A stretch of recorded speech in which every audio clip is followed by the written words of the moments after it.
pinagtaksilan, itinapon na parang basura sa gitna ng ulan. Si Elena, na tinalikuran ng bilyong kayamanan para sa pag-ibig, ay nakatanggap lang ng isang malutong na sampal at papel ng diborsyo mula kay Rico. Pero hindi nila alam, sa bawat luhang pumatak, isang imperyo ang nakahandang gumuho. Sino ngayon ang mamamalimos ng patawad kapag ang katulong na minaliit nila ay naging reyna ng kanilang kinabukasan? Magsisisi ba sila o huli na ang lahat? Ang dumi mo, Elena. Nakakasuka ang amoy mo, pati ang pagmumukha mo. Sa tingin mo ba, sa ganitong kalagayan mo, karapat-dapat ka pang manatili sa pamamahay na ito? Ang mga salitang yon ay hindi nagmula sa isang estranghero, kundi sa mismong biyenan niya na si Doña Imelda. Bawat kataga ay tila isang matalim na balisong na humihiwa sa katahimikan ng malaking sala. Ngunit sa halip na sumagot, nanatiling nakayuko si Elena. Ang kanyang mga tuhod ay nakabaon sa malamig na sahig, habang ang kanyang mga kamay na namumula at nanginginig sa pagod ay mahigpit na hawak ang basahan. Dahan-dahang iniangat ni Elena ang kanyang paningin. Doon, sa harap ng naggagandahang muebles, ay nakatayo si Doña Imelda. Suot ang kanyang mamahaling seda at tila nandidiring nakatingin sa kanya. Sa tabi nito ay si Rico, ang asawa ni Elena, ang lalaking pinag-alayan niya ng lahat, ang lalaking dahilan kung bakit tinalikuran niya ang marangyang buhay upang magpanggap na isang dukha. Ngunit sa mga sandaling ito, ang mga mata ni Rico ay walang bakas ng pagmamahal. Malamig pa ito sa yelo, walang kibo habang pinapanood ang pagkaapi ng sariling asawa. Niluto ko po ang paborito ninyong adobo, Rico. Akala ko kasi, maaga kang uuwi para sa ating anniversary. Mahinang sambit ni Elena. Ang kanyang boses ay tila isang marupok na sinulid na anumang sandali ay mapuputol. Isang mapait na tawa ang kumawala sa mga labi ni Doña Imelda. Anniversary? Look at yourself, Elena. You look like a maid from the slums. Nakakahiya ka. Actually, hindi ko alam kung anong nakita sa iyo ni Rico noon. Siguro ay ginayuma mo ang anak ko para makapasok ka sa pamilyang ito at makakubra ng pera. Hindi na makahinga ng maayos si Elena. Ang bawat kuskus niya sa sahig kanina ay para sana sa paghahanda sa isang espesyal na gabi. Ngunit ang tanging sumalubong sa kanya ay panghahamak. Ang hapdi sa kanyang mga palad ay walang-wala kumpara sa bigat na nararamdaman niya sa kanyang dibdib. Tila may isang malaking bato na nakadagan sa kanyang puso. Unti-unting dinudurog ang bawat pangarap na binuo niya sa loob ng 3 taon.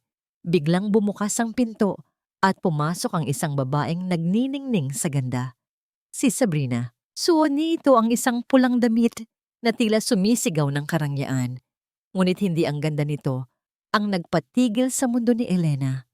Ang kanyang paningin ay napako sa leeg ni Sabrina.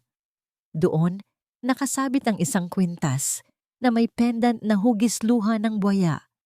Isang antigong alahas na pagmamay-ari ng yumaong ina ni Elena. Iyon ang tanging alaala na itinago niya. Ang tanging bagay na ipinagkatiwala niya kay Rico para itago sa kanilang safe. Hi Rico! Hi Tita Imelda! Pasensya na kung late ako. Masayang bati ni Sabrina bago bumaling kay Elena nang may mapang-uring tingin. Oh, is she the helper? Ang dumi naman ng floor. Make sure it's sparkling, okay? Parang binuhusan ng kumukulong tubig ang buong pagkatao ni Elena. Lumingon siya kay Rico, umaasang makakita ng paliwanag, ng galit, o kahit katiting nahiya.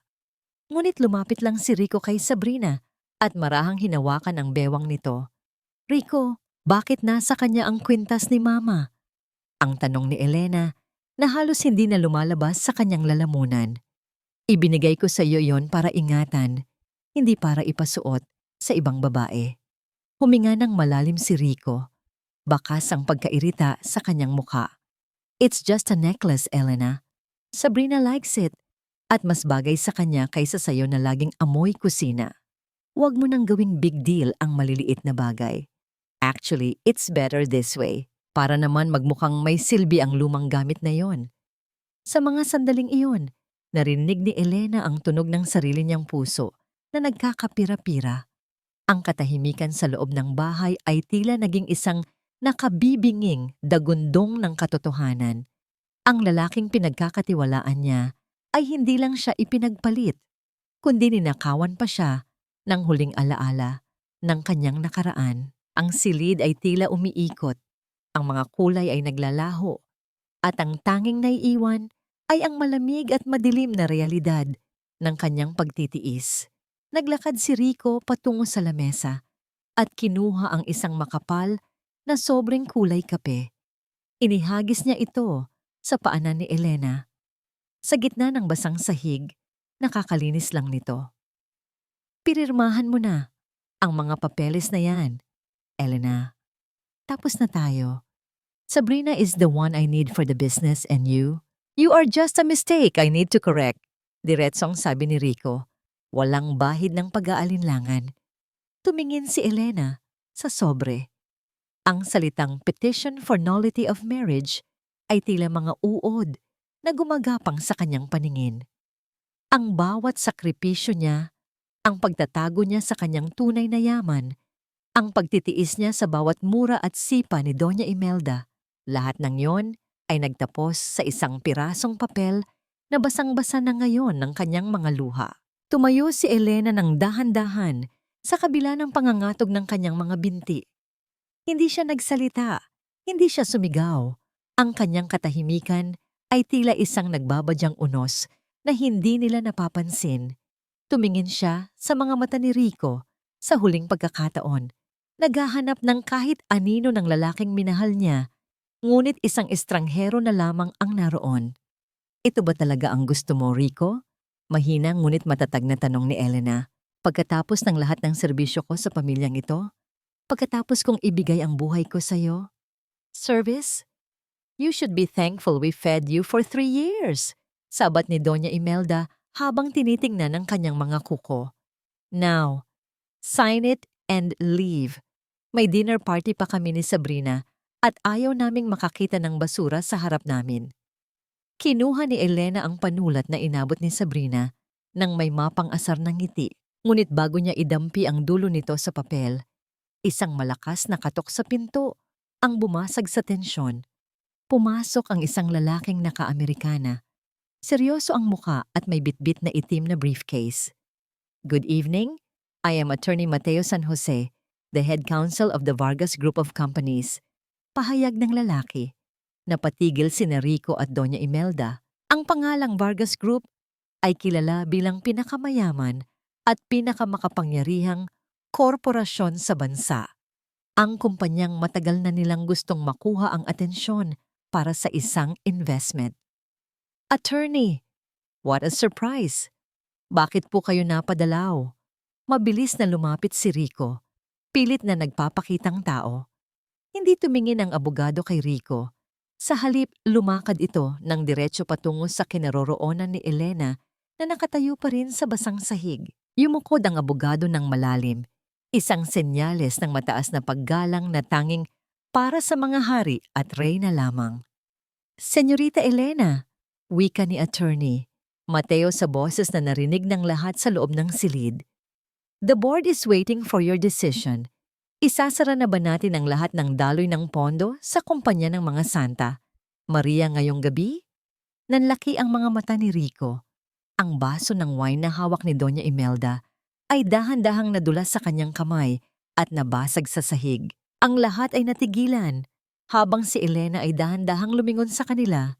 Ang kanyang mga mata na kanina ay puno ng luha, ay ngayon ay puno na ng isang apoy na hindi pa nila kailanman nakita. Sino nga ba ang tunay na nagmamay-ari sa kapalaran ng pamilya Santa Maria? Ang bawat patak ng ulan sa labas ay tila sumasabay sa pagdurog ng huling piraso ng dignidad ni Elena. Ang katahimikan sa loob ng sala ay nabasag hindi ng tinig, kundi ng malakas at mapang-uyam na tawa ni Doña Imelda na umalingaw-ngaw sa bawat sulok ng silid. Isang Vargas, si Elena. Muling tumawa ang matanda. Hawak ang kanyang tiyan habang nakatingin kay Attorney Mateo. Rico anak, mukhang masyadong ginalingan ng asawa mo ang pagkuha ng aktor. Magkano ang ibinayad mo sa kanya, Elena? Saan mo kinuha ang perang pambayad sa lalaking ito?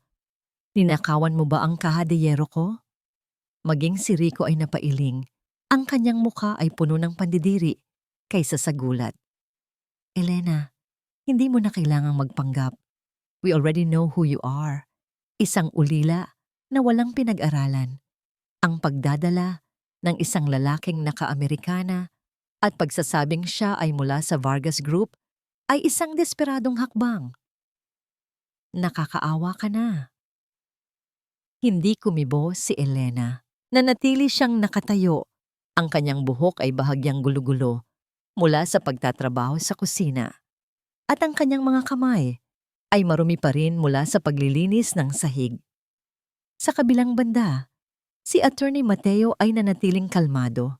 Ang kanyang mukha ay tila isang pader na hindi matitibag ng anumang pangungutya. Hindi ito isang biro, Mr. Santa. Maria.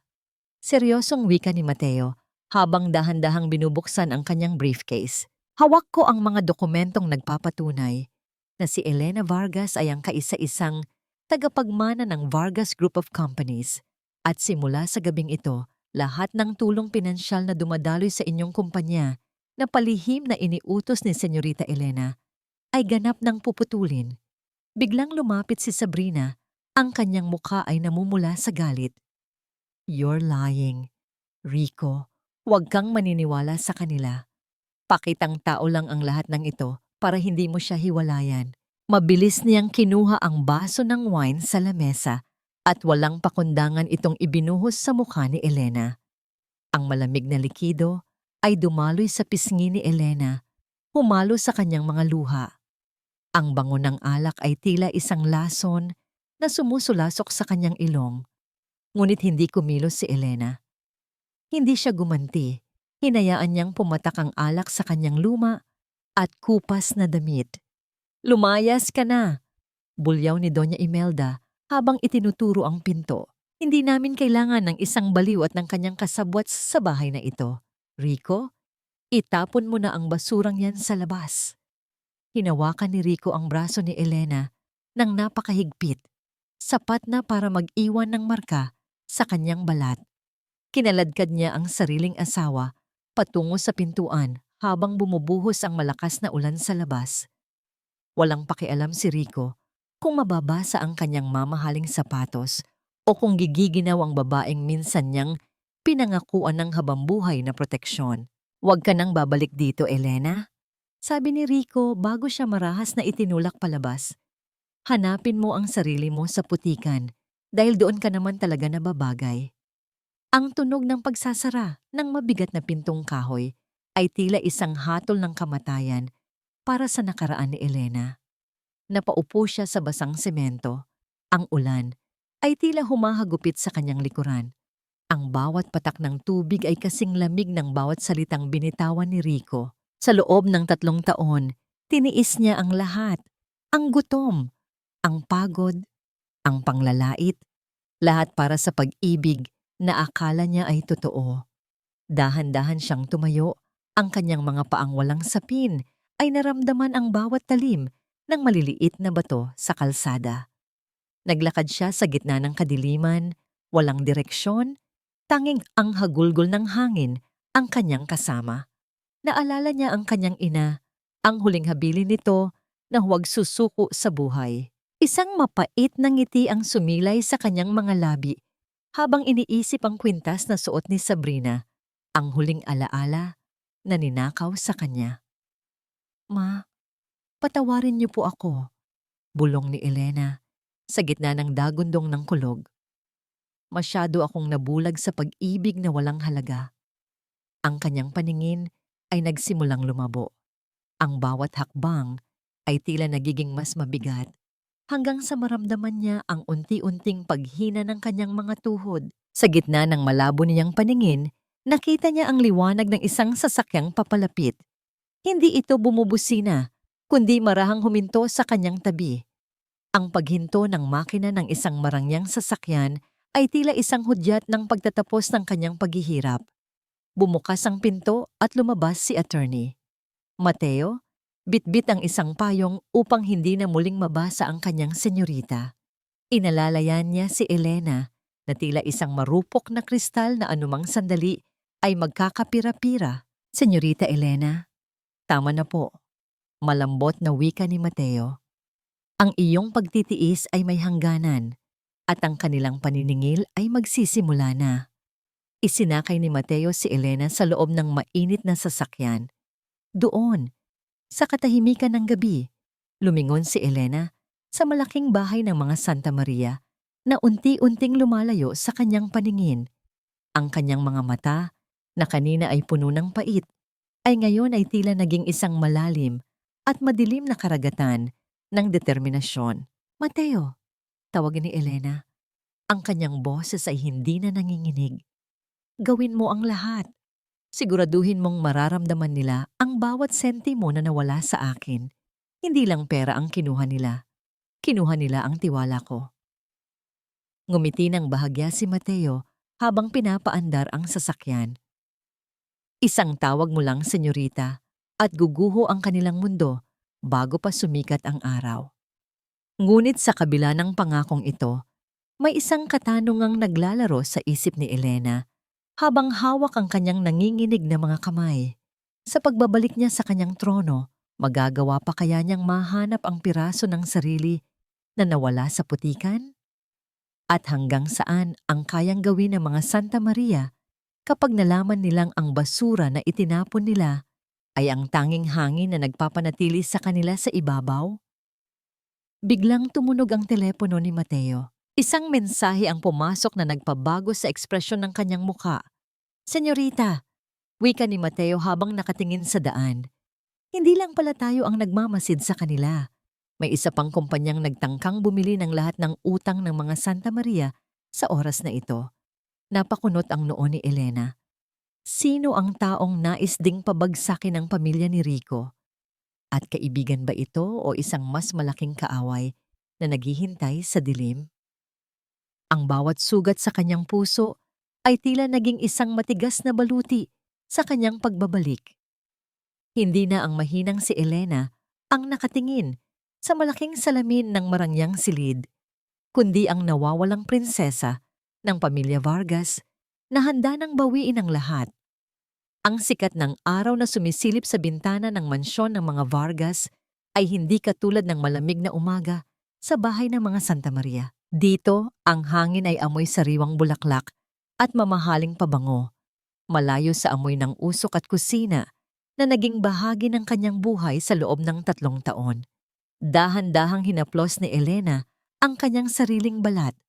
Ang mga kamay na dati ay puno ng paltos mula sa paglalaba ay ngayon ay nilapatan na ng mga mamahaling langis at gamot. Ngunit sa ilalim ng lambot ng kanyang balat, naroon pa rin ang kirot ng bawat sampal na tinanggap niya. Senyorita Elena, handa na po ang lahat sa boardroom.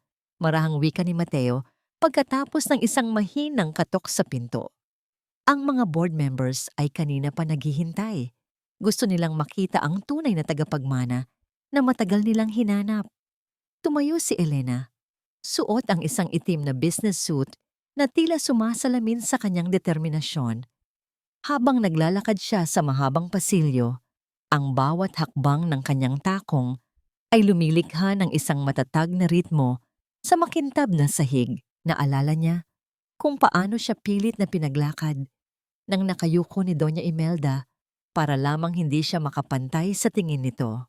Ngayon, ang bawat tauhan sa mansyon ay yumuyukod sa kanyang pagdaan, isang paggalang na kailanman ay hindi niya naramdaman sa pamilyang pinaglingkuran niya. Pagpasok niya sa boardroom, ang katahimikan ay tila naging isang mabigat na kumot. Ang mga makapangyarihang tao sa loob ng silid ay sabay-sabay na tumayo. Nakita ni Elena sa kanilang mga mata ang gulat at paghanga. Hindi nila akalain na ang nag-iisang anak ng bilyonaryong, si Don Eduardo Vargas, ay nagmula sa isang buhay na tila isang bangungot. Ipagpaumanhin ninyo ang aking pagkawala. Simula ni Elena. Ang kanyang boses ay malamig at puno ng awtoridad. Ngunit tapos na ang panahon ng aking pagtatago. Mula ngayon, ako na ang hahawak sa bawat desisyon ng kumpanyang ito. Ipinakita ni Mateo sa screen ang kasalukuyang estado ng kumpanya ng mga Santa Maria. Senyorita, ang Santa Maria Holdings ay nakadepende sa ating daloy ng pondo sa loob ng 2 taon. Sa isang kumpas mo lang, maaari nating bawiin ang lahat ng investment na palihim nating ibinigay sa kanila. Isang mapait na alaala ang sumagi sa isip ni Elena. Naalala niya noong 1 taon kung paano siya nakiusap kay Rico na bigyan siya ng kahit kaunting pera para pambili ng gamot sa kanyang lagnat. Ngunit sinabihan lang siya nito na huwag maging maluho dahil mahina ang kita ng kumpanya. Hindi alam ni Rico na sa gabing iyon, si Elena mismo ang pumirma sa isang dokumento para iligtas ang kumpanya nito mula sa pagkalugi. Putulin ang lahat. Utos ni Elena nang walang pag-aalinlangan. Bawiin ang lahat ng shares natin sa kanila. Gusto kong makita kung paano sila maninindigan sa sarili nilang mga paa ngayong wala na ang basura na sumusuporta sa kanila. Habang isinasagawa ang kanyang mga utos, isang golden moment ang namayani sa silid. Lumingon si Elena sa kanyang refleksyon sa makintab na lamesa. Nakita niya ang kanyang mga kuko na dati ay maiikli at sira-sira. Ngunit ngayon ay malinis at maayos na. Gayunpaman, naramdaman niya ang isang panginginig sa kanyang daliri, isang alaala ng takot. Kinuha niya ang isang mamahaling pluma at mahigpit itong hinawakan hanggang sa mawala ang panginginig. Isang paalala sa kanyang sarili na hindi na siya muling matatakot. Tungkol po sa misteryosong kumpanya na bumibili ng utang nila. Muling pagsasalita ni Mateo. Ang pangalan ng kumpanya ay Luz de Luna. Walang nakakaalam kung sino ang may-ari nito, pero mukhang mas mabilis sila kaysa sa atin. Mukhang gusto rin nilang makita ang pagbagsak ng mga Santa Maria. Napakunot ang noo ni Elena. Isang kaalyado ba ito o isang lalong mapanganib na kalaban? Suriin mong mabuti ang kumpanyang yan, Mateo. Ayokong may ibang makialam sa paniningil ko. Samantala, sa kabilang panig ng lungsod, sa loob ng bahay ng mga Santa Maria, ang kaguluhan ay nagsisimula na. Ang tunog ng mga teleponong hindi tumitigil sa pagring ay tila mga hiyaw ng babala. Si Rico ay pabalik-balik sa paglalakad sa kanyang opisina, pawisan at namumutla habang hawak ang mga ulat ng bangko. Hindi ito maari. Bakit binawi ng Vargas Group ang lahat ng suporta nila? Sigaw ni Rico sa kanyang sekretarya. Kailangan nating makausap ang investor na yon. Siya lang ang tanging pag-asa natin. Lumapit si Doña Imelda, bakas ang kaba sa kanyang muka. Anong nangyayari, Rico? Bakit may mga balitang babagsak na ang kumpanya natin? Hindi ba't si Sabrina ay may malalakas na koneksyon? Tumingin si Rico kay Sabrina na nasa isang sulok, abala sa pagtingin sa kanyang mga kuko at tila walang pakialam. Sabrina, tulungan mo kami. Sabi mo ang pamilya mo ang may-ari ng ilang factory sa probinsya. Maaari ba tayong humiram ng pondo? Umirap lang si Sabrina, ang kanyang nangiti ay tila naging plastic. Rico, darling, ang mga factory na yon ay under renovation. Hindi ako makakakuha ng pera doon ngayon. Bakit hindi mo tawagan ang number na ibinigay sa iyo ng Luz de Luna kanina? Sabi nila, handa silang tumulong. Nanginginig ang mga kamay ni Rico habang dinadial ang numero. Ang bawat tunog ng pagring ng telepono ay tila isang tibok ng puso na malapit nang tumigil. Sa wakas, may sumagot sa kabilang linya. Hello? Ako po si Rico Santa Maria. Nakatanggap po ako ng alok mula sa inyong kumpanya. Wika ni Rico nang may pagmamakaawa. Isang pamilyar na boses ang narinig ni Rico sa kabilang linya. Isang boses na nagpatigil sa kanyang mundo at nagpalamig sa kanyang buong pagkatao. Gusto mo bang maligtas, Rico? O gusto mong maranasan kung paano itapon sa labas habang bumubuhos ang ulan? Nabitawan ni Rico ang telepono. Ang boses na yon. Ang boses na lagi niyang naririnig sa kusina. Ang boses na lagi niyang binabaliwala. Posible kaya? Ang ningning ng mga kristal na chandelier sa loob ng engrandeng ballroom ng Manila Diamond Hotel ay tila mga huwad na bituin na pilit nagtatago sa dilim ng katotohanan. Sa gabing ito, ang pamilya Santa Maria ay nagdaos ng isang marangyang selebrasyon para sa engagement ni Rico at Sabrina. Isang huling pagtatangka na ipakita sa mundo na matatag pa rin ang kanilang pundasyon kahit na ang totoo ay unti-unti na silang nilalamon ng utang. Si Elena ay nakatayo sa isang madilim na sulok ng balkonahe, tinitingnan ang kaganapan mula sa itaas. Suot niya ang isang kulay hating gabing asul na gown na may mahabang tren at isang mamahaling Venetian mask na pinalamutian ng mga kristal na itim. Walang sino man sa mga naroon ang makakakilala sa kanya bilang ang katulong na dati ay pinagtatabuyan. Sa paningin ng lahat, siya ang misteryosong kinatawan ng Vargas Group, ang babaeng may hawak ng kanilang kapalaran. "Look at them, Mateo!" Mahinang bulong ni Elena habang nakatingin kay Rico na masayang nakikipag-usap sa mga negosyante. Nakangiti sila habang ang perang ginagastos nila ay nagmula sa mga pautang na hindi na nila mababayaran. Ang sayang nararamdaman nila ngayon ay hiram lang. Ito ang tinatawag na bahay na buhangin, tagliran, senyorita, tugon ni Mateo na nakatayo sa likuran niya. Isang malakas na ihip lang ng hangin at guguho ang lahat. Dahan-dahang bumaba si Elena sa grand staircase. Ang bawat hakbang niya ay tila nagpapatigil sa mundo ng mga taong nasa ibaba. Ang mga bulungan ay kumalat na parang apoy. Sino ang misteryosong babaeng ito? Lumapit si Rico. Ang kanyang mga mata ay puno ng paghanga at pagnanasa. Hindi alam na ang babaeng nasa harap niya ay ang asawang itinapon niya sa ulan. "Good evening, mademoiselle," bati ni Rico. Ang kanyang boses ay puno ng pilit na karisma.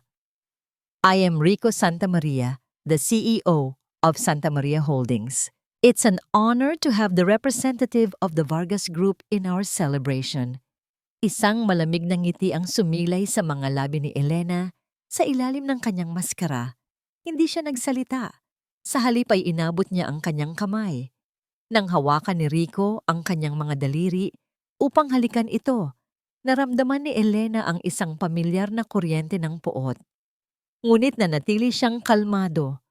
Hinaplos ni Elena ang mamahaling lace ng tablecloth sa tabi ni Rico. Naalala niya kung paano niya kinukuskos ang mga ganitong tela sa kanilang bahay hanggang sa magsugat ang kanyang mga daliri habang si Rico ay nanonood lang at nagrereklamo kung bakit hindi ito masyadong maputi. Ngayon, ang kanyang mga kamay ay malinis, mabango, at may suot na singsing na mas mahal pa sa buong kumpanya ni Rico. Ang haplos na yon ay hindi lang paghawak sa tela, kundi isang tahimik na deklarasyon na tapos na ang panahon ng kanyang paghihirap. "Ang ganda ng iyong singsing," puna ni Rico. Tila nahihibang sa presensya ni Elena. "Parang nakita ko na ang ganitong disenyo noon, pero siguro ay nagkakamali lang ako." Ang mga magagandang bagay ay madaling makalimutan kung hindi mo alam ang tunay na halaga nito, Mr. Stamaria. Makahulugang sagot ni Elena sa wikang Taglish. Pilit na binabago ang tono ng kanyang boses upang hindi makilala. Sa gitna ng pag-uusap, umakyat si Doña Imelda sa entablado upang magbigay ng toast. Hawak niya ang isang baso ng champagne. Ang kanyang mukha ay puno ng kapalaluan. "Gusto kong pasalamatan ang lahat ng narito," simula ni Imelda. "Ang pamilya Santa Maria ay patuloy na magiging simbolo ng tagumpay. At sa gabing ito, ipinagdiriwang natin ang pagpasok ng isang tunay na mayaman at marangal na babae sa aming pamilya. Hindi tulad ng dating asawa ni Rico na parang isang linta na sumisipsip lang sa amin. Ang babaeng yon ay isang leksyon sa lahat na ang basura, kahit anong gawin mo, ay babalik at babalik sa putikan." Nagtawanan ang mga panauhin. Naramdaman ni Elena ang paghigpit ng hawak ni Mateo sa kanyang briefcase sa likuran. Ngunit si Elena, nanatili siyang nakatayo ng tuwid. Ang bawat salita ni Imelda ay tila naging gasolina sa apoy ng kanyang determinasyon. "Excuse me, I need some air." Paalam ni Elena kay Rico bago ito tuluyang makasagot. Naglakad siya patungo sa parking lot ng hotel upang huminga ng malalim. Ngunit bago pa siya makalayo, nakita niya ang isang pamilyar na figura sa dilim. Si Sabrina, ngunit hindi ito mag-isa. Nakikipag-usap siya sa isang lalaking naka-jacket na itim at ang kanilang pag-uusap ay tila puno ng tensyon. "Nasaan na ang pera?" tanong ng lalaki. Ang boses ay magaspang. "Sabi mo pagkatapos ng engagement, mabibigay mo na ang share ko. Huwag mo akong lokohin, Sabrina. Alam ko ang sikreto mo sa probinsya." "Tumahimik ka," bulyaw ni Sabrina ng pabulong. "Makukuha mo ang pera mo kapag nakuha ko na ang tiwala ng mga santa, Maria, sa pamamagitan ng pekeng investment na ito. Konting tiis na lang." Nanlaki ang mga mata ni Elena sa likod ng maskara. Ang babaeng pinili ni Rico kaysa sa kanya ay isa palang manloloko na balak ding ubusin ang natitirang yaman ng mga santa, Maria. Isang mapait na tawa ang muntik nang kumawala sa kanyang mga labi. Ang karma ay hindi lang dumarating, minsan ay nakikipag-unahan pa ito. Biglang lumingon si Sabrina sa direksyon ni Elena. "Sino yan?"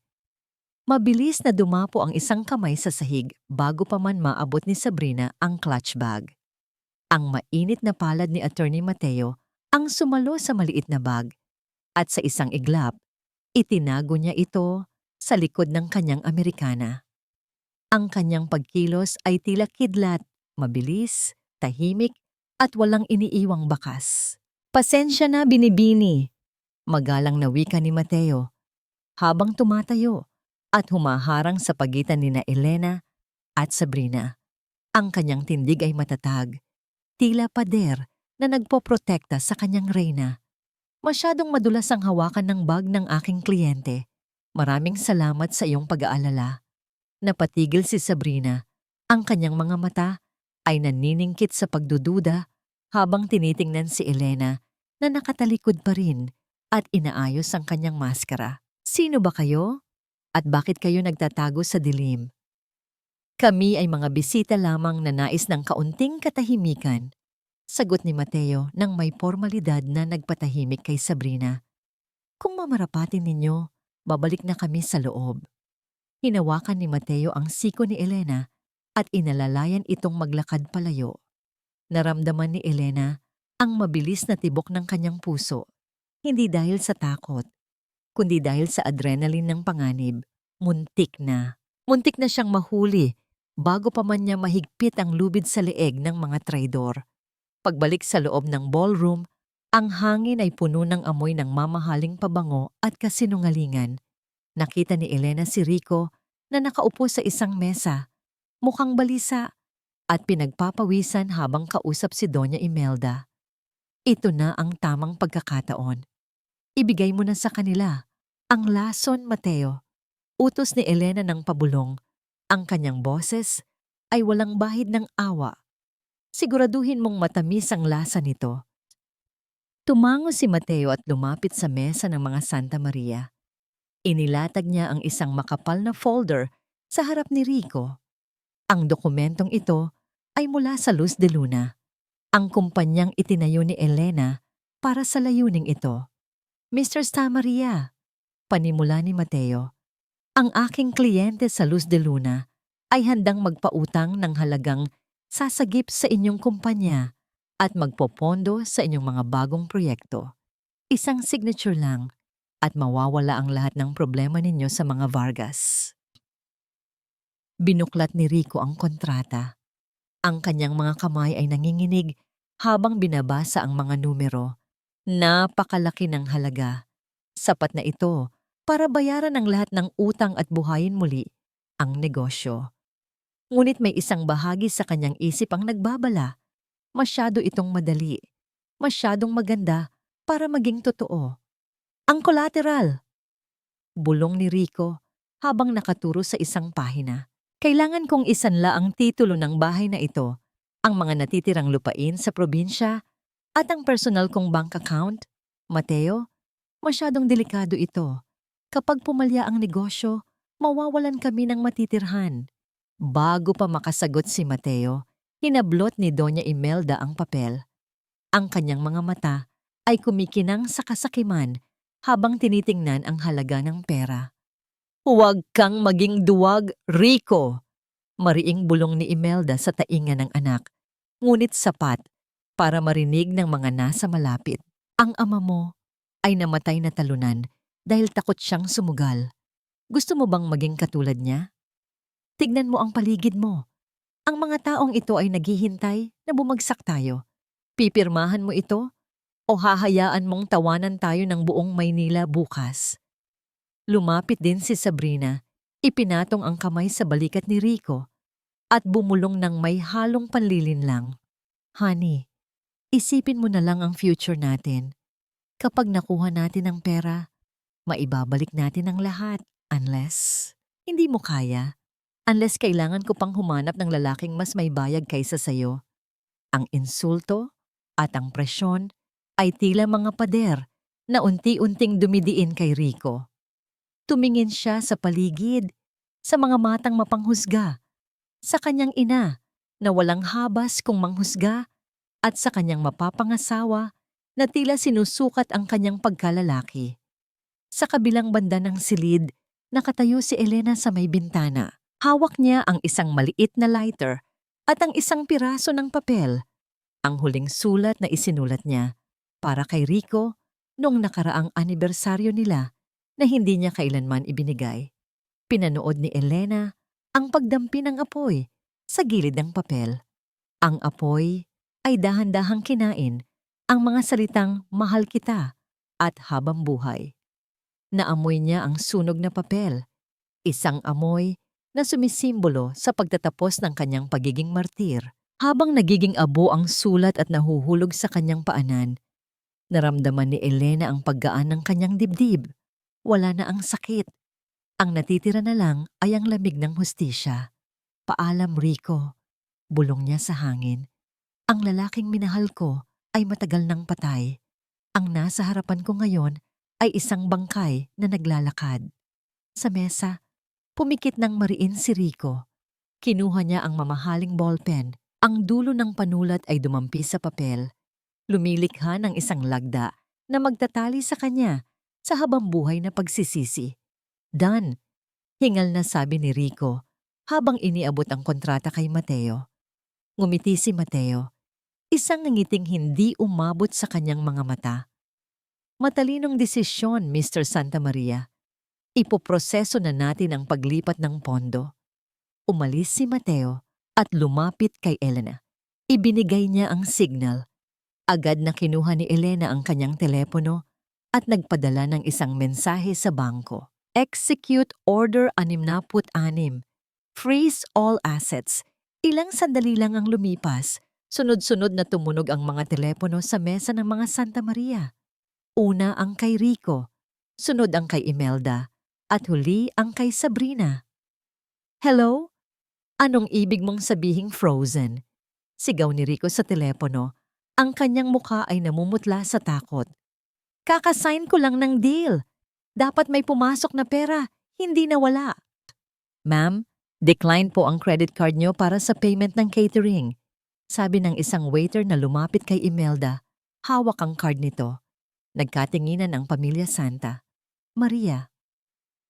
Ang takot ay unti-unting gumapang sa kanilang mga mukha. Ang patibong ay sumara na at sila ay nakakulong na sa loob ng hawla ng sarili nilang kasakiman. Ang ingay ng mga bulungan sa loob ng Manila Diamond Hotel ay mas masakit pa sa anumang sampal na natanggap ni Elena noon. Para sa mga Santa, Maria, ang mga matang nakatingin sa kanila ay tila libu-libong karayom na tumutusok sa kanilang naghihingalong dignidad. Mabilis na nilapitan ng hotel manager si Rico. Hawak ang bill na hindi nabayaran. Ang kaninang magalang na ngiti ng staff ay napalitan ng malamig na pagtatanong. Sir, decline po lahat ng cards nyo. wika ng manager. Sapat lang para marinig ng mga nasa malapit. Kailangan niyo pong bayaran ng kalahating milyon para sa catering at venue bago kayo umalis. Kung hindi, mapipilitan kaming tumawag ng pulis. Namutla si Rico. Ang pawis sa kanyang noo ay tumutulo na parang gripo. Wait, let me call my bank again. Baka system error lang ito. Imposibleng walang laman ang account ko. Ngunit sa bawat dial niya, ang tanging sagot ay ang nakabibinging account frozen notification. Sa gilid, si Doña Imelda ay pilit na nagtatago sa likod ng kanyang pamayipay. Ngunit hindi nito maitatago ang panginginig ng kanyang mga kamay. Ang mga kaibigan nila sa alta sosyedad ay isa-isang nag-alisan. Iniiwan silang parang mga ketongin sa gitna ng ballroom. Wala silang nagawa, kundi ibigay ang susi ng kanilang luxury car bilang collateral pansamantala. Umuwi sila, sakay ng isang taxi, isang bagay na hindi nila ginawa sa loob ng 10 taon. Ang katahimikan sa loob ng taxi ay puno ng sumisiklab na galit. Pagdating nila sa mansyon, isang mas malagim na tanawin ang sumalubong sa kanila. Ang gate ng bahay ay napapalamutian na ng dilaw na tape at mga abiso ng foreclosure. May mga sheriff at kinatawan ng bangko na naglalabas ng kanilang mga gamit at inilalagay ito sa damuhan. Ang mga mamahaling sofa, ang mga painting, ang mga koleksyon ng porselana ni Imelda, lahat ay nakatambak sa labas, binabasa ng ambon. Anong ginagawa niyo sa mga gamit ko? Tili ni Doña Imelda. Patakbo siyang lumapit sa isang sheriff at pilit na inagaw ang isang vase. Bitawan niyo yan. That's Ming Dynasty. Hindi niyo ba kilala kung sino kami? Ma'am, pasensya na po. Sagot ng sheriff ng walang emosyon habang ipinapakita ang court order. Ang titulo ng lupa at lahat ng ari-arian ay narimata na dahil sa unpaid loans at sa pinirmahan yung waiver kanina. Mayroon lang kayong 1 oras para kunin ang mga personal na gamit nyo bago namin isara ang property. Nanghina ang mga tuhod ni Rico. Ang kontratang pinirmahan niya sa Luz de Luna, hindi lang pala ito simpleng loan. Ito ay isang deed of absolute sale na nakatago sa mabulaklak na salita. Sabrina! Sigaw ni Rico, hinahanap ang kanyang fiancé. Tulungan mo kami. Tumawag ka sa daddy mo, please! Ngunit wala si Sabrina sa kanyang tabi. Nakita niya ang babae na mabilis na tumatakbo palabas ng bahay, bit-bit ang isang malaking traveling bag. Ang bag na yon ay pamilyar. Iyon ang pinaglalagyan nila ng emergency cash at alahas sa master's bedroom. Hinabol siya ni Rico at hinawakan sa braso. Saan ka pupunta? At bakit dala mo ang mga alahas ni Mama?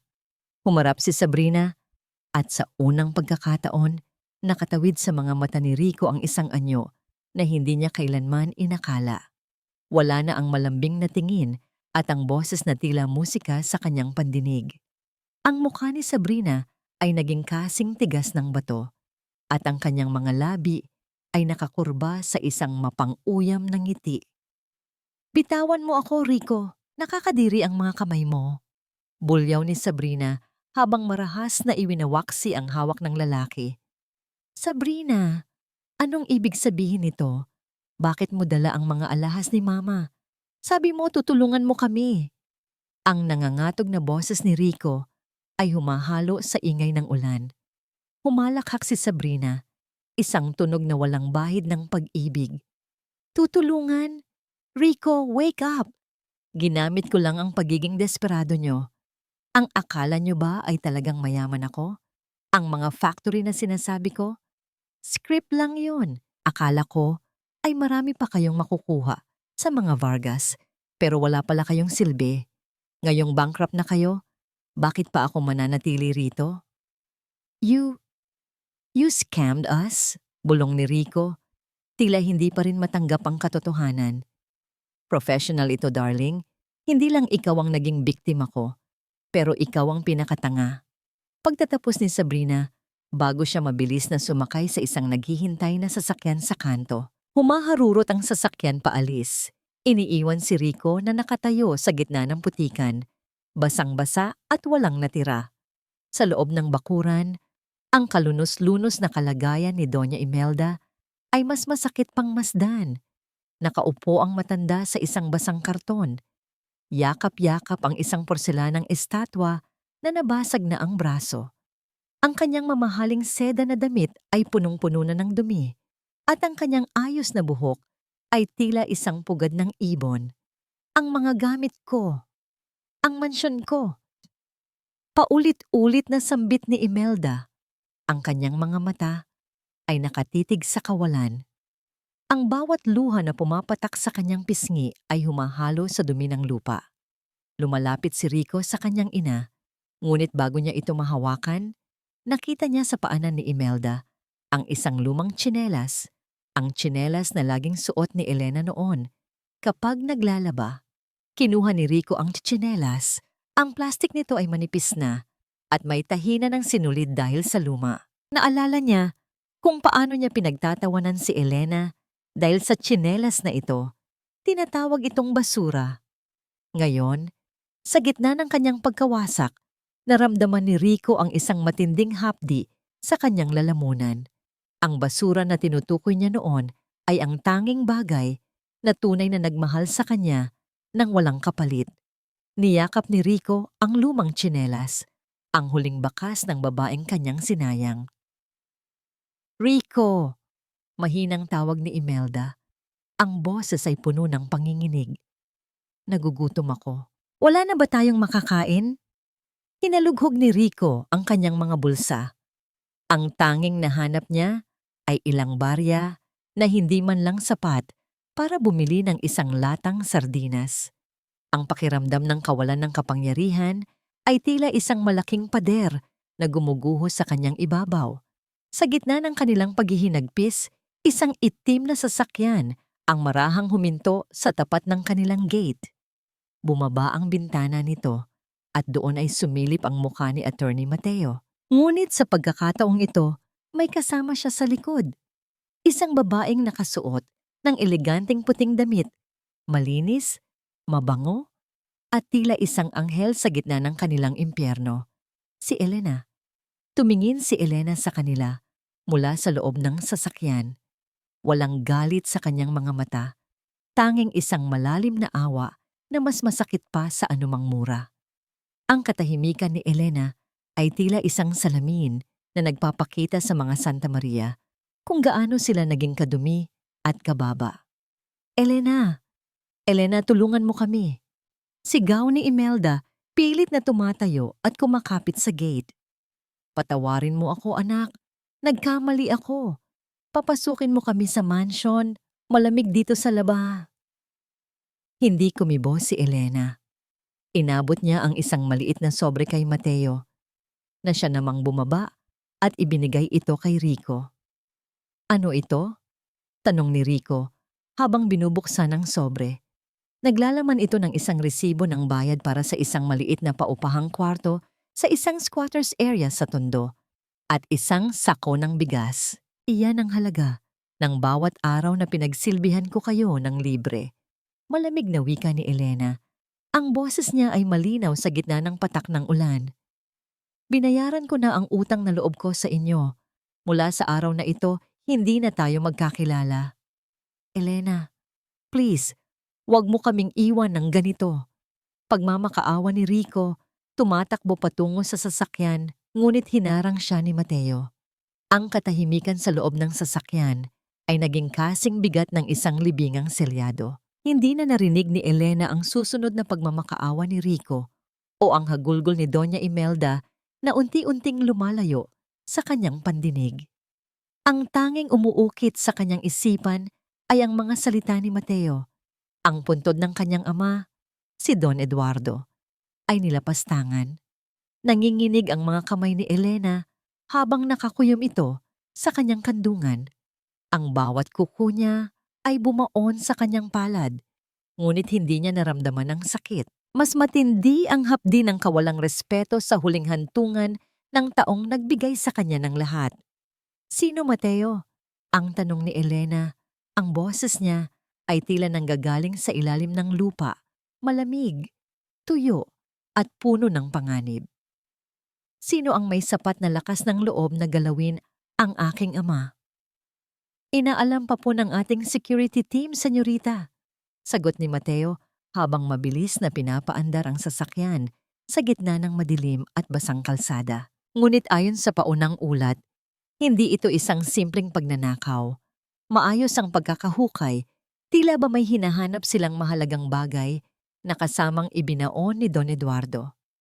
Kinuha ni Elena ang kanyang pitaka at inilabas ang isang maliit at kupas na litrato ni Don Eduardo.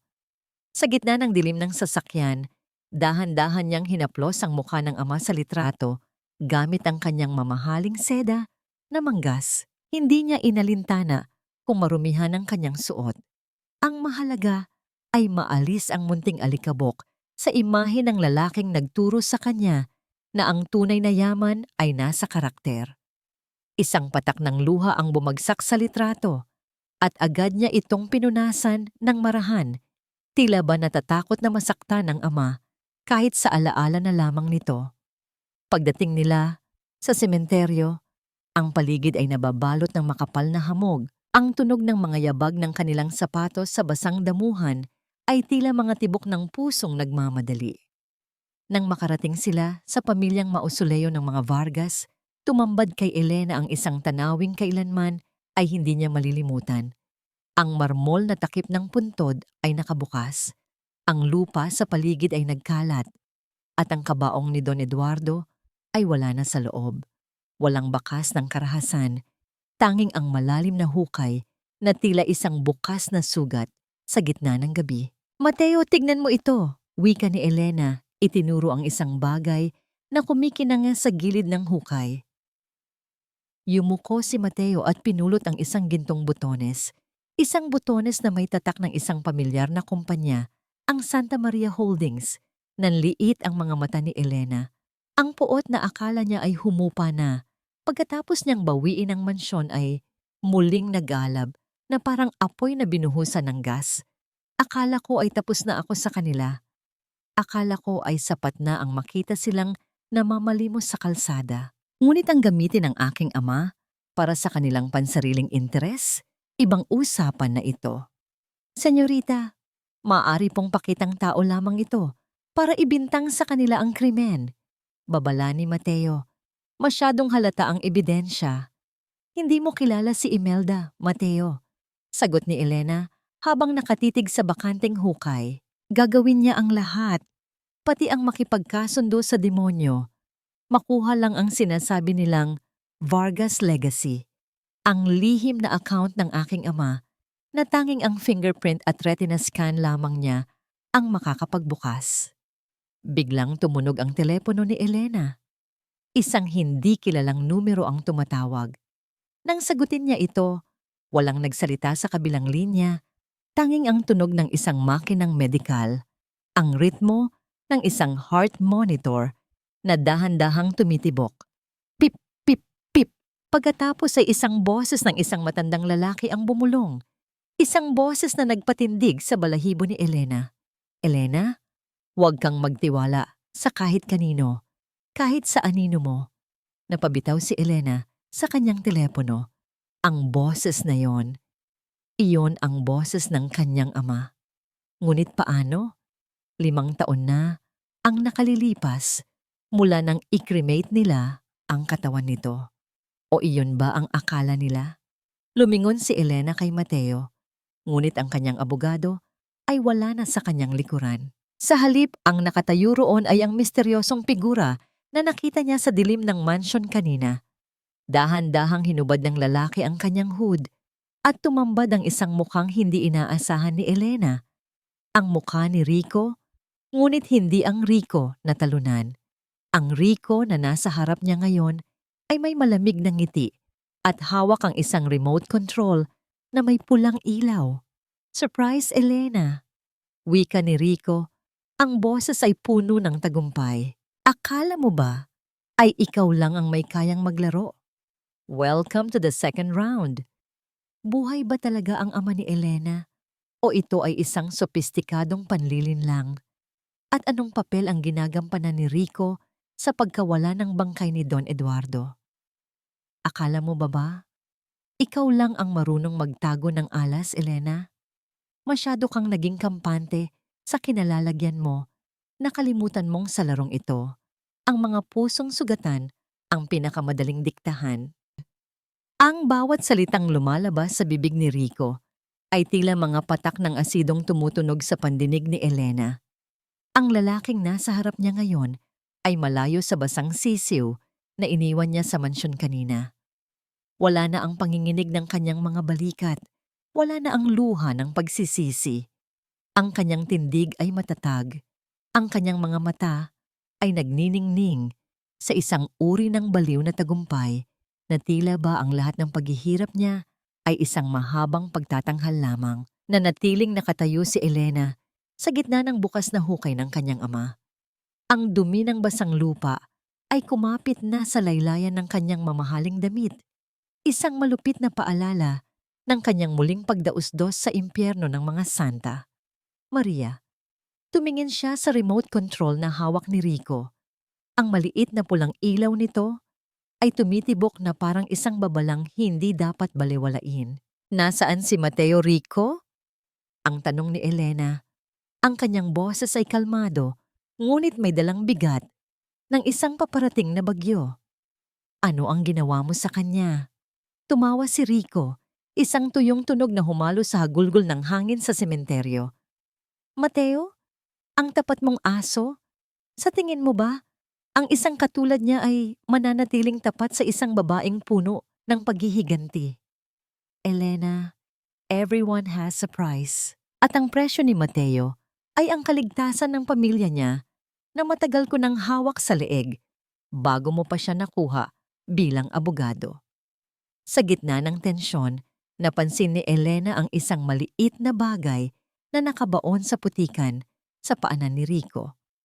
Isang rosaryong gawa sa kahoy, ang rosaryong laging hawak ng kanyang ama noong nabubuhay pa ito, ang tanging bagay na hindi nakuha ng mga magnanakaw noong mamatay ang matanda.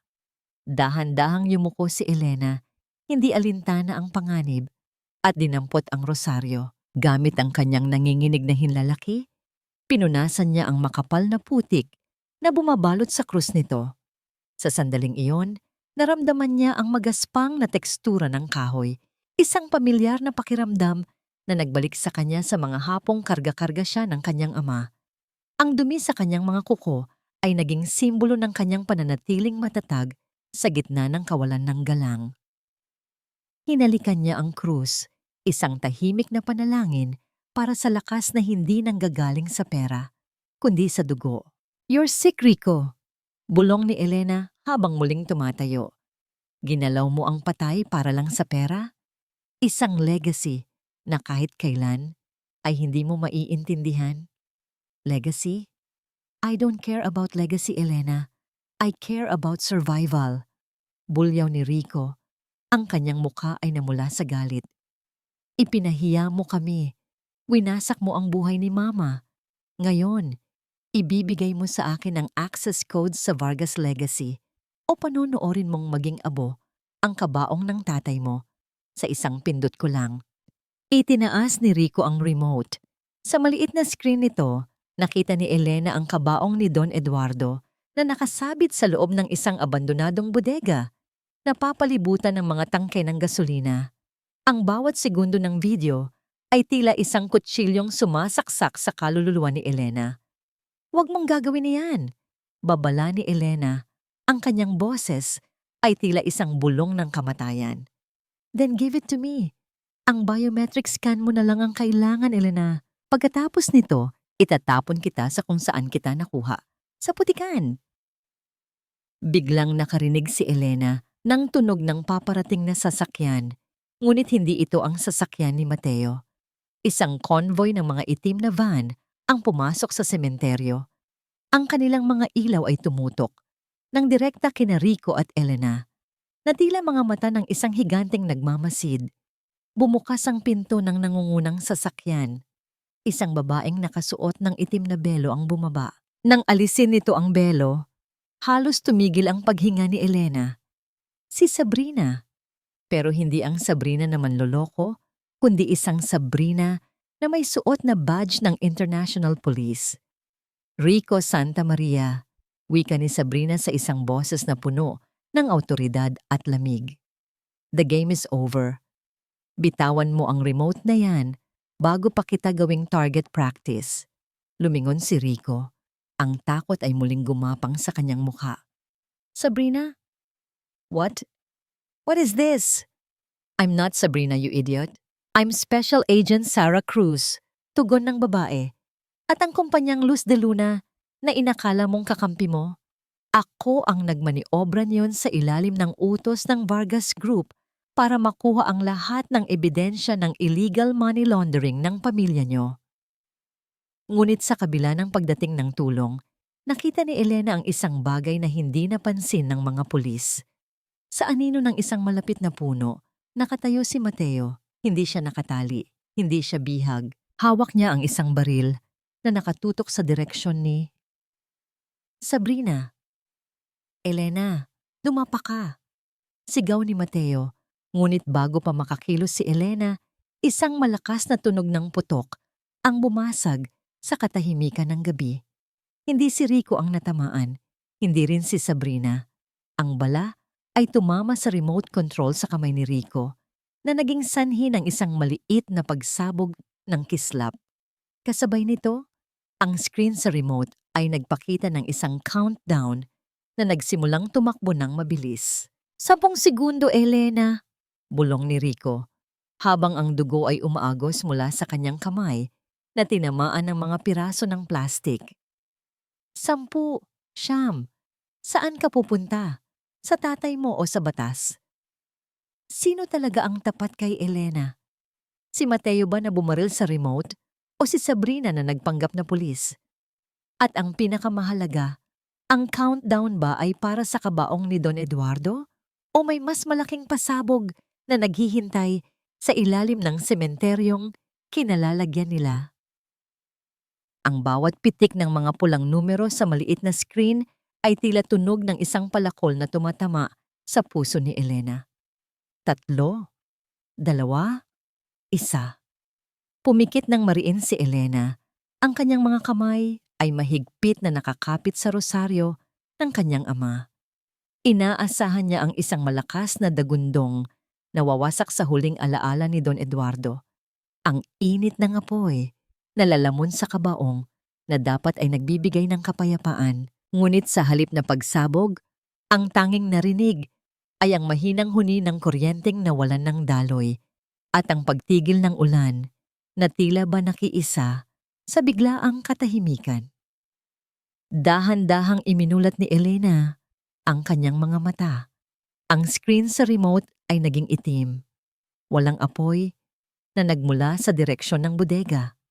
Sa halip, ang paligid ay nabalot ng isang nakabibinging katahimikan na binasag lamang ng mabigat na paghinga ni Rico. Bakit? Bakit walang nangyari? Ang nauutal na tanong ni Rico habang nakatitig sa kanyang nanginginig na kamay na puno ng dugo at gasgas. Dapat ay sumabog na iyon. Dapat ay wala na ang tatay mo. Dahil ang kabaong na nakita mo sa video ay walang laman, Rico. Ang malamig na tinig ni Mateo ang umalingaw-ngaw habang dahan-dahan siyang lumalabas mula sa anino ng mga puno.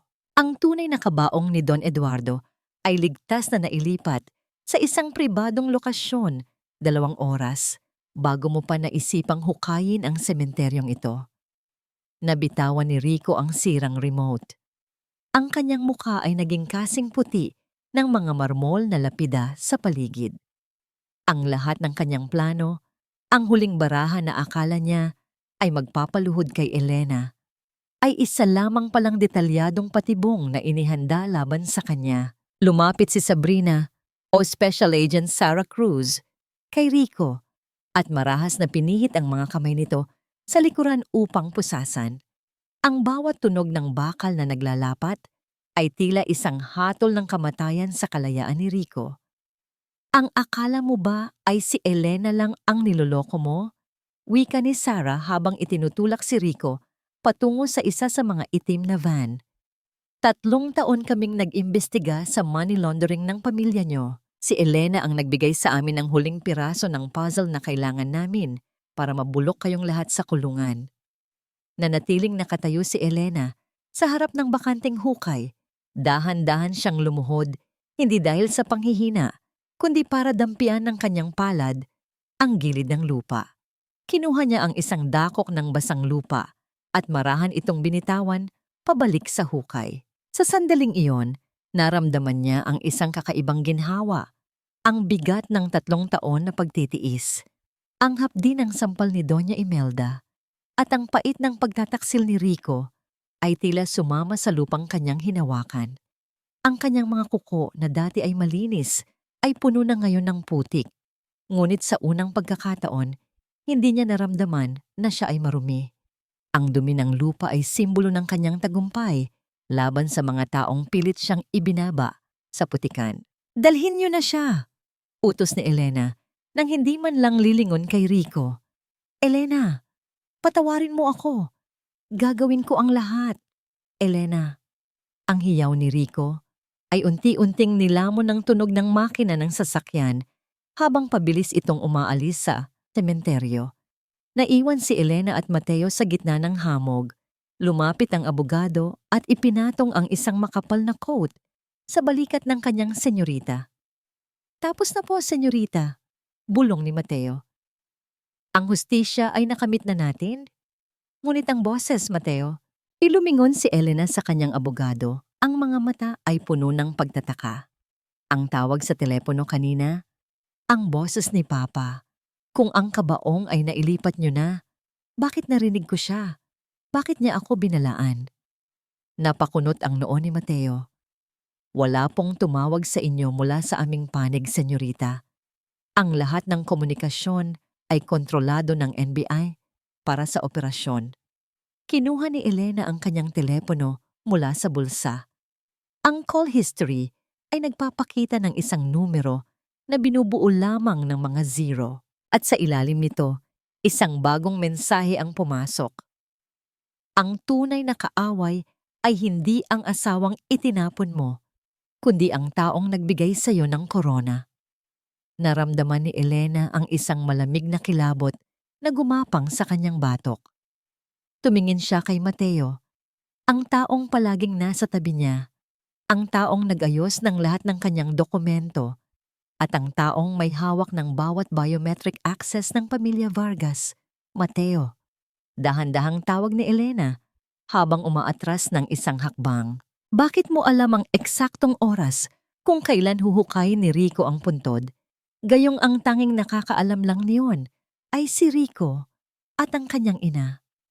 Isang kakaibang ngiti ang sumilay sa mga labi ni Mateo. Isang ngiti na hindi kailanman nakita ni Elena sa loob ng maraming taon. Ang kanyang tapat na abogado ay dahan-dahang kinuha ang kanyang salamin at pinunasan ito habang ang mga mata niya ay naglalabas ng isang uri ng talino na nakakatakot. "Dahil ako ang nag-utos sa kanya, senyorita. Sa tingin mo ba ang isang duwag na tulad ni Rico ay magkakaroon ng lakas ng loob na galawin ang isang Vargas kung walang nag-udyok sa kanya?" Sino ba talaga si Mateo sa buhay ni Elena?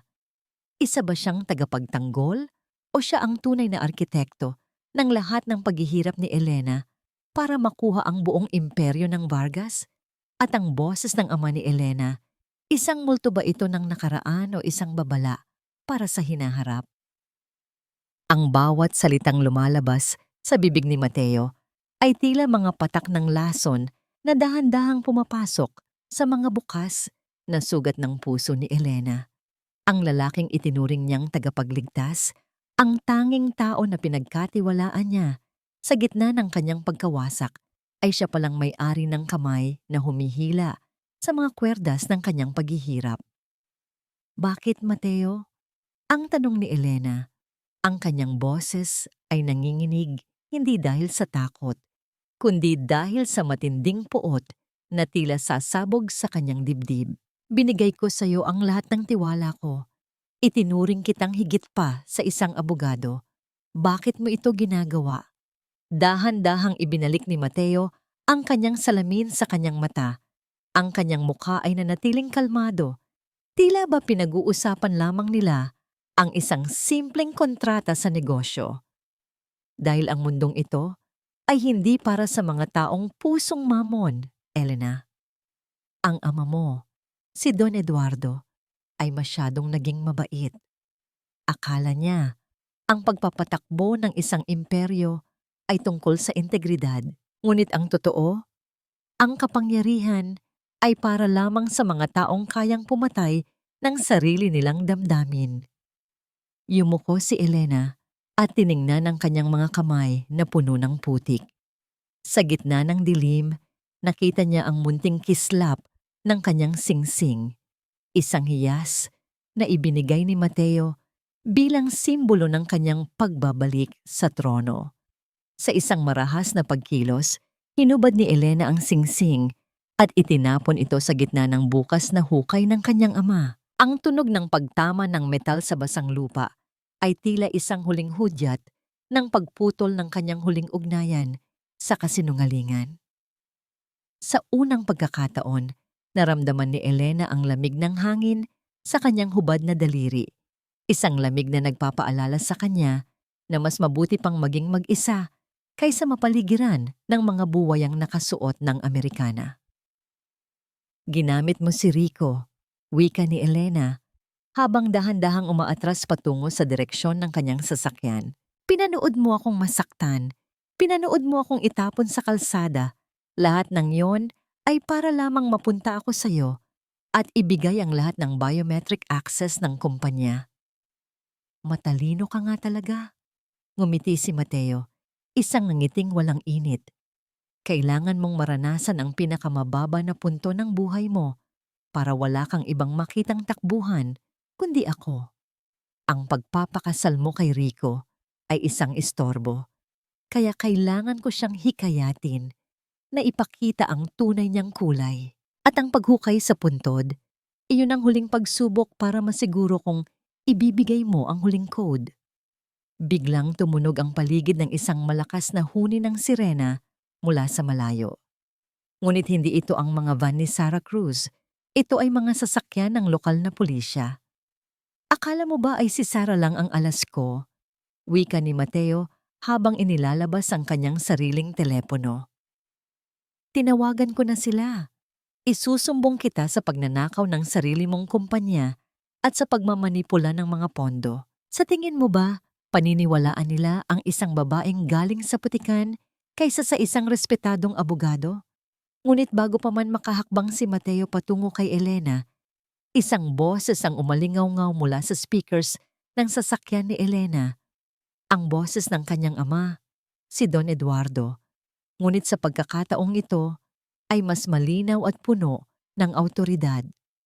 Ang katapatan ay hindi nabibili, Mateo, at ang kasakiman ay laging may hangganan. Napatigil si Mateo. Ang kanyang mukha ay namutla. Paano? Paano nangyari ito? Patay na si Don Eduardo. Isang pinto ng isa pang sasakyan ang bumukas sa hindi kalayuan. Lumabas si Sarah Cruz, ngunit sa pagkakataong ito ay may kasama siyang isang matandang lalaki na nakaupo sa isang wheelchair. May mga tubo sa ilong ngunit ang mga mata ay nagniningning pa rin sa talino. Hindi ito isang multo. Si Don Eduardo Vargas ay buhay, bagaman mahina ang katawan. Papa? Bulong ni Elena. Ang kanyang mga tuhod ay tuluyang nanghina at napaluhod siya sa damuhan. Patawarin mo ako, Elena. Wika ni Don Eduardo, ang boses ay mahina, ngunit matatag. Kailangan kong magpanggap na patay upang malaman kung sino ang mga anay na sumisira sa ating pundasyon. Alam kong mahihirapan ka, alam kong masasaktan ka, ngunit alam ko ring ikaw lang ang may lakas ng loob na harapin ang katotohanan. Tumingin ang matanda kay Mateo. Mateo, ang bawat dokumentong pinirmahan mo sa loob ng 5 taon ay may lihim na watermark na tanging ako lang ang nakakaalam. Ang bawat sentimong ninakaw mo ay may bakas. Hindi mo nakuha ang korona dahil ang korona ay hindi ibinibigay sa mga magnanakaw. Nang makitang palapit na ang mga pulis at wala na siyang matatatakbuhan, mabilis na bumunot ng baril si Mateo mula sa loob ng kanyang Amerikana. Ngunit hindi niya ito itinutok kay Don Eduardo o sa mga pulis. Itinutok niya ito ng direkta sa kanyang sariling sentido. Kung hindi ako magiging hari, walang magiging hari, sigaw ni Mateo. Ngunit bago pa niya maputok ang baril, isang pamilyar na figura ang sumulpot mula sa likuran ni Mateo at marahas na hinawakan ng kanyang braso. Ito ay si Rico, na nakatakas sa pagkakahuli sa van. Ang mukha ni Rico ay puno ng baliw na galit at sa kanilang pag-aagawan, isang putok ang umalingaw-ngaw sa buong sementeryo. Napatigil ang lahat.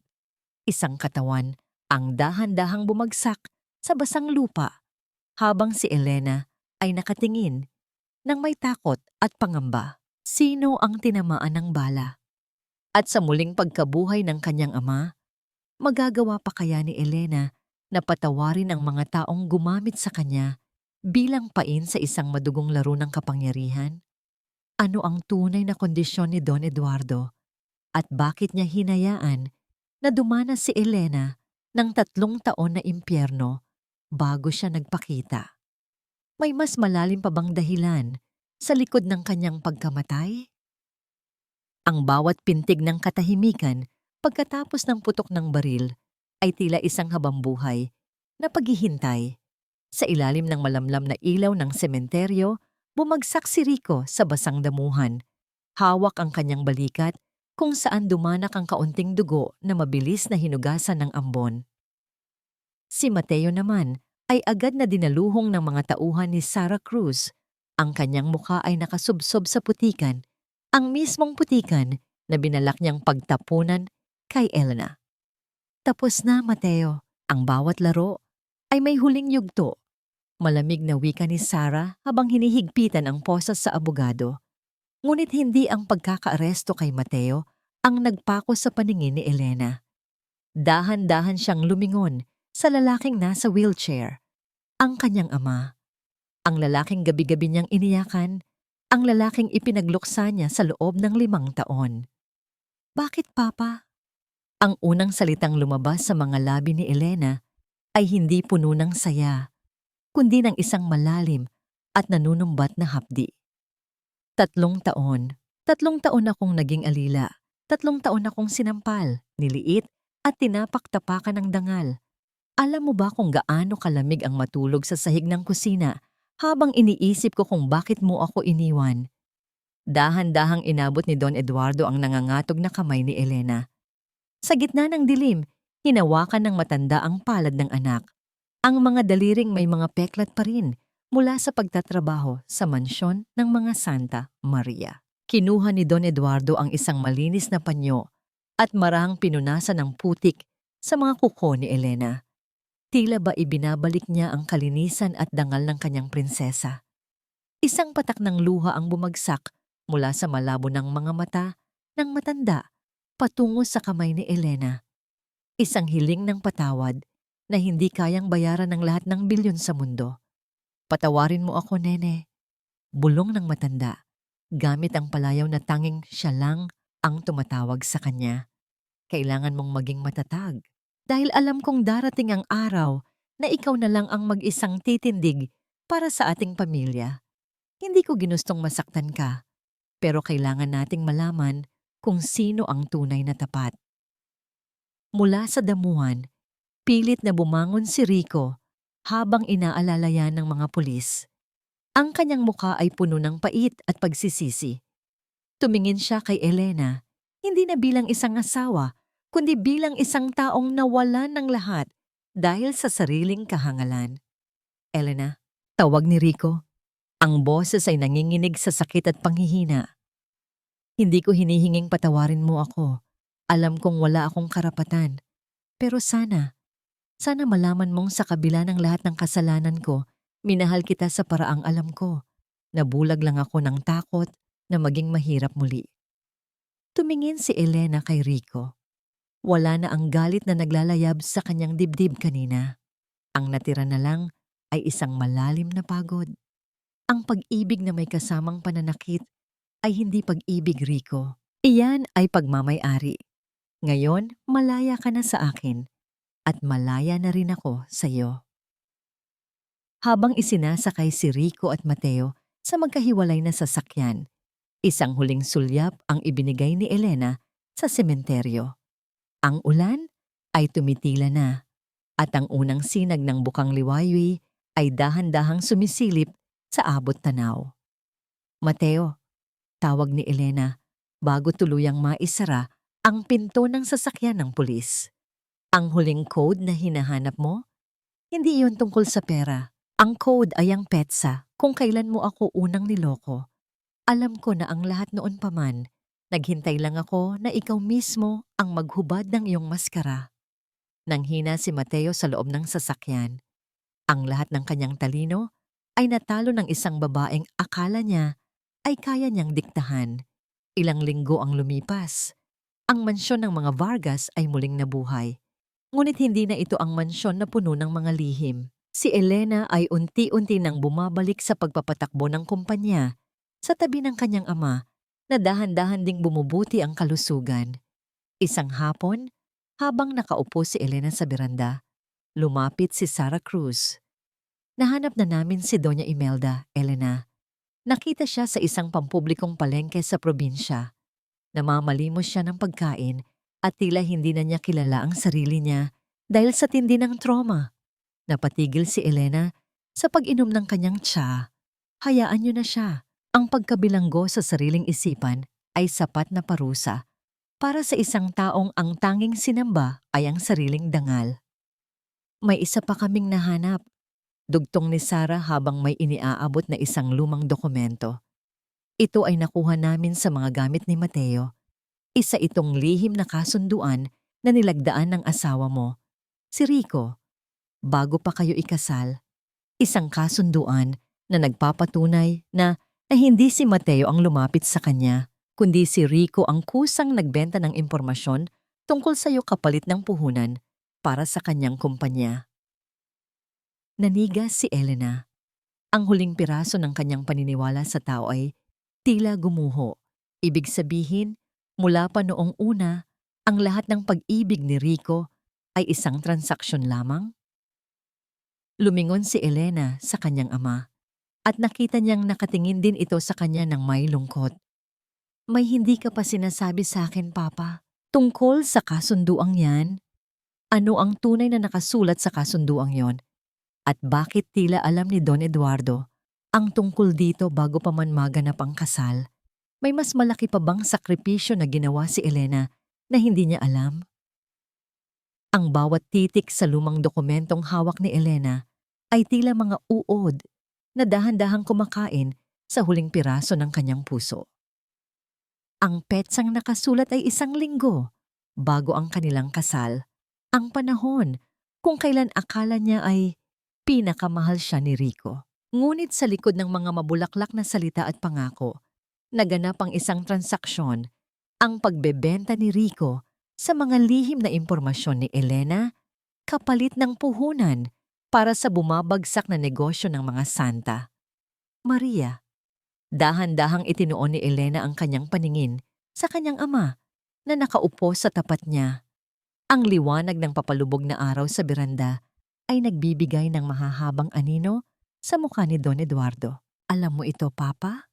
Hindi iyon tanong, kundi isang kumpirmasyon ng isang masakit na katotohanan. Alam mong ibinenta ako ng lalaking pinakasalan ko bago pa man tayo humarap sa altar. Bakit hinayaan mong mangyari ito? Huminga ng malalim ang matanda. Ang kanyang mga kamay na kulubot ay marahang humahawak sa hawakan ng kanyang wheelchair. Dahil ang isang ibon na pinalaki sa gintong hawla ay hindi kailanman matututong lumipad sa gitna ng bagyo, Elena. Noong nalaman ko ang balak ni Rico at Mateo, maaari ko silang ipapatay o ipakulong agad. Pero naisip ko, kung gagawin ko yon, mananatili kang bulag. Mananatili kang naniniwala sa isang huwad-huwad na pag-ibig. Tumayo si Elena at lumapit sa gilid ng beranda. Hinawakan niya ang malamig na rehas na bakal habang tinititigan ang malawak na lupain ng mga Vargas. Doon, sa malayo, Nakita niya ang isang matandang puno ng nara na nananatiling matatag sa kabila ng dumaang unos. Dahan-dahan niyang kinuha ang dokumento at pinunit ito sa gitna. Isang malinis at tahimik na pagkapunit na tila ba ay pagbaklas sa huling kadena ng kanyang nakaraan. Hindi siya umiyak. Ang kanyang mga mata ay tuyo, ngunit puno ng isang uri ng kapayapaan na tanging ang mga taong nakaligtas sa impyerno ang makakaramdam. Pinanood niya ang mga piraso ng papel na tangayin ng hangin, naglalaho sa dilim ng gabi, tulad ng kanyang mga pangarap na minsan ay naging abo. Naging malupit ka, Papa, bulong ni Elena. Ang boses ay puno ng pagtanggap. Pero salamat. Dahil sa kalupitan mong iyon, nahanap ko ang sarili ko sa putikan. Pagkalipas ng ilang araw, binisita ni Elena si Rico sa loob ng piitan. Ang ingay ng mga bakal na pinto at ang amoy ng luma at saradong silid ay hindi na nagpapakaba sa kanya. Nang lumabas si Rico, suot ang kulay kahel na uniforme, halos hindi niya ito makilala. Ang dating makisig at mayabang na CEO ay naging isang anino na lamang ng kanyang sarili. Payat, madungis, at ang mga mata ay wala ng buhay. Elena, ang boses ni Rico ay tila nanggagaling sa kailaliman ng isang balon. Bakit ka nandito? Para pagtawanan ako? Nandito ako para ibigay ang huling bagay na kailangan mo, Rico.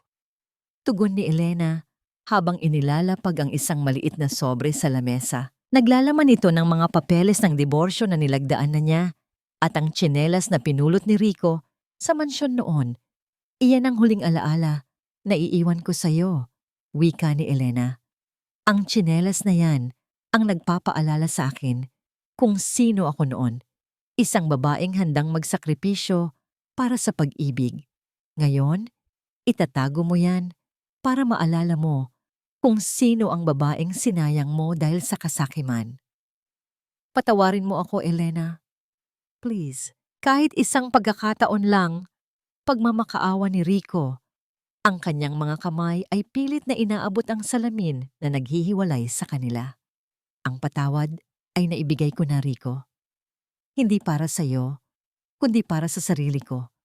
Para makatulog ako ng mahimbing sa gabi nang hindi ka na naaalala.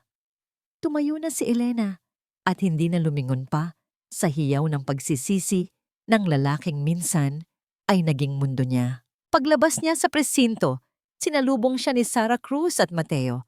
Ang tunay na Mateo, ang batang abogado na tapat sa kanyang ama at hindi ang impostor na kasabwat ni Rico.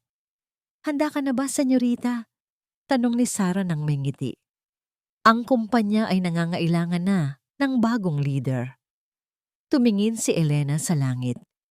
Ang sikat ng araw ay tila isang mainit na yakap sa kanyang balat. Wala na ang maskara ng kahirapan, wala na ang baluti ng paghihiganti. Handa na ako, sagot ni Elena. Isang taon ang lumipas. Ang Vargas Group ay naging simbolo ng pag-asa sa ilalim ng pamumuno ni Elena. Nagtayo siya ng mga foundation para sa mga kababaihang biktima ng domestic abuse at human trafficking. Ang kanyang buhay ay hindi na tungkol sa kung gaano siya kayaman, kundi kung ilang buhay ang kanyang nabago. Isang gabi, habang naglalakad siya sa dalampasigan ng kanilang rest house sa Batangas, pinanood ni Elena ang bawat paghampas ng alon sa kanyang mga paa. Ang tubig ay malamig, ngunit ang pakiramdam nito ay tila isang pagbabasbas. Naalala niya ang gabi ng kanyang kapanganakan sa bagong buhay. Ang gabi, sa ilalim ng ulan, kung saan siya itinapon ni Rico. Ngayon, ang tubig ay hindi na simbolo ng kanyang luha, kundi ng kanyang kalinisan at muling pagkasilang. Yumuko si Elena at kinuha ang isang dako ng buhangin. Noong siya ay nagpapanggap na dukha, ang buhangin at dumi ay mga kaaway na kailangan niyang kuskusin sa sahig ng mga Santa Maria. Ngunit ngayon, habang dahan-dahang pinapadaloy ang mga butil ng buhangin sa pagitan ng kanyang mga daliri, naramdaman niya ang tunay na koneksyon sa lupa. Ang bawat butil ay tila mga alaala, maliit, marami, at bahagi na ng kanyang pundasyon. Ngumiti siya nang makita ang isang maliit na shell sa gitna ng kanyang palad. Maganda ito sa kabila ng pagiging simple, tulad ng kanyang puso na nanatiling buo sa kabila ng mga pagsubok. Ibinulsa niya ang shell, isang paalala na ang tunay na kayamanan ay hindi nasusukat sa ningning, kundi sa tibay sa ilalim ng dagat ng buhay. Lumingon siya at nakita ang kanyang ama, si Don Eduardo, na nakatayo sa dulo ng boardwalk. Hindi na ito naka-wheelchair, bagaman may tungkod. Ang tindig ng matanda ay puno ng dangal. Sa tabi nito ay si Sarah, na ngayon ay naging malapit na ring kaibigan ni Elena. Elena, tawag ng kanyang ama. Ang hapunan ay handa na. Masama ang magpalipas ng gutom. Papunta na po, Papa, sagot ni Elena. Sa kanyang paglalakad pabalik, naramdaman niya ang gaan ng kanyang bawat hakbang. Ang bawat sugat sa kanyang nakaraan ay naging mga pilat na nagpapaalala sa kanya na siya ay isang mandirigma. Hindi na siya ang nagkunwaring dukha. Siya na si Elena Vargas, isang babaeng may pusong ginto, ngunit may determinasyong kasing tibay ng bakal. Bago siya pumasok sa loob, tumingin muli si Elena sa abot tanaw, kung saan ang dagat at langit ay tila naghahalikan. Sa gitna ng katahimikan, narinig niya ang isang pamilyar na tinig sa kanyang isip, isang bulong ni Rico mula sa nakaraan.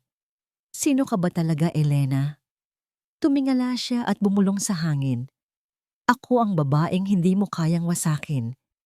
Pumasok siya sa loob ng bahay at sa unang pagkakataon, sa loob ng maraming taon, ang pinto ay hindi na nagsara sa isang kulungan, kundi sa isang tahanang puno ng tunay na pag-ibig at kapayapaan.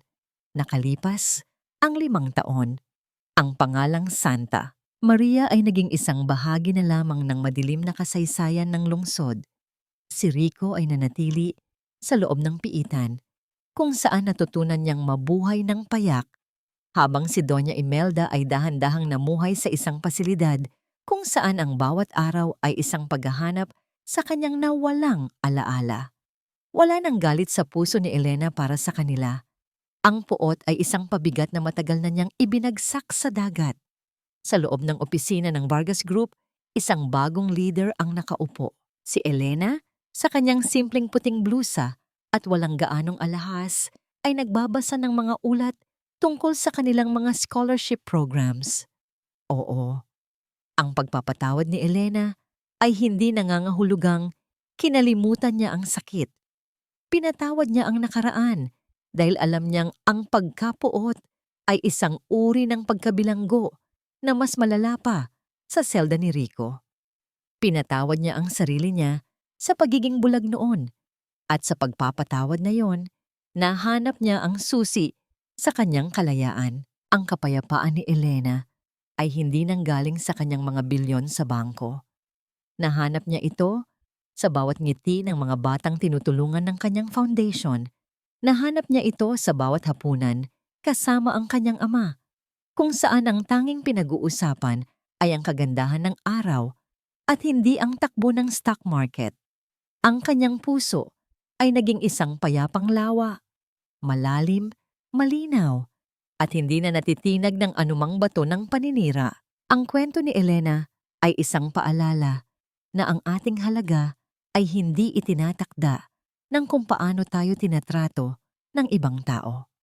Ang pagpapanggap niyang dukha ay nagpakita na ang kasakiman ay walang pinipiling biktima, ngunit ang katapatan at pagtitimpi ay laging may gantimpala. Sa huli, ang pagiging dukha o mayaman ay hindi nasa bulsa, kundi nasa kaluluwa. Ang tunay na marangal ay ang taong marunong bumangon mula sa putikan nang hindi dinudumihan ang puso ng iba. Sa bintana ng kanyang opisina, nakita ni Elena ang isang paru-paro na lumilipad sa gitna ng mga matataas na gusali. Ngumiti siya. Malaya na ito. Malaya na rin siya.